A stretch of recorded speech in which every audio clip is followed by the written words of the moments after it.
Sliding scales. Because Henry was at the works, the other engines had to help with the flying kipper too.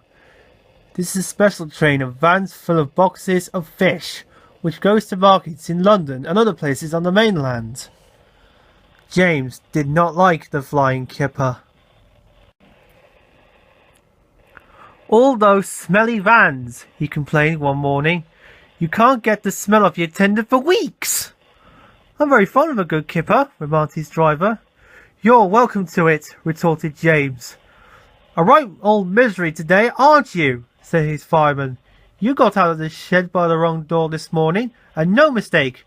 Now get a move on, or the Fat Controller will give you something to moan about."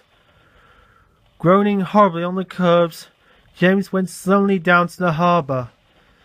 The vans for the train were already in the shed, while men in aprons worked busily, loading them with boxes of fish.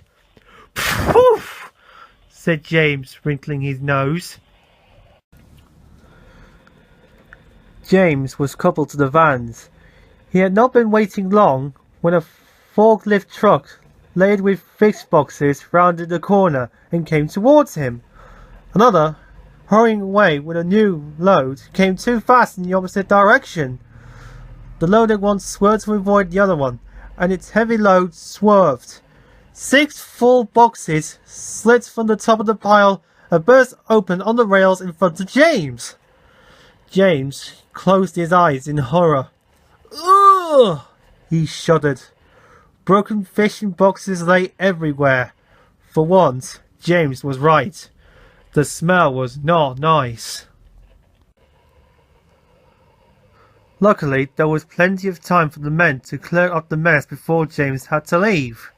"Good job those boxes didn't fall on you, James," said his driver, winking at the fireman. James shuddered again. The idea was so awful to think about. At last, all was ready, and the guard showed his green lamp. "Thank goodness," said James to himself. There was a speed limit at the harbour, so James could not start quickly. The train seemed heavier than usual tonight too, so when he reached the spot where the fish boxes had burst, he was moving at no more than walking pace. The rails seemed clean, but oil and slate from the spilt fish was still there, coating them with a slippery film. As soon as James reached the place, his driving wheels, with nothing to grip, began to spin helplessly. James did his best, but the heavy vans dragged him to a standstill. He found he could move neither forwards or back. "Fish!" exclaimed James in disgust.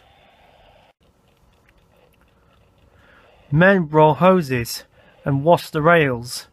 James grew very wet and uncomfortable. Then they put sand on the rails in front of each driving wheel, and James was at last able to move his train. He was very late, but at least he was off the fish quay. To say he was glad would be putting it mildly.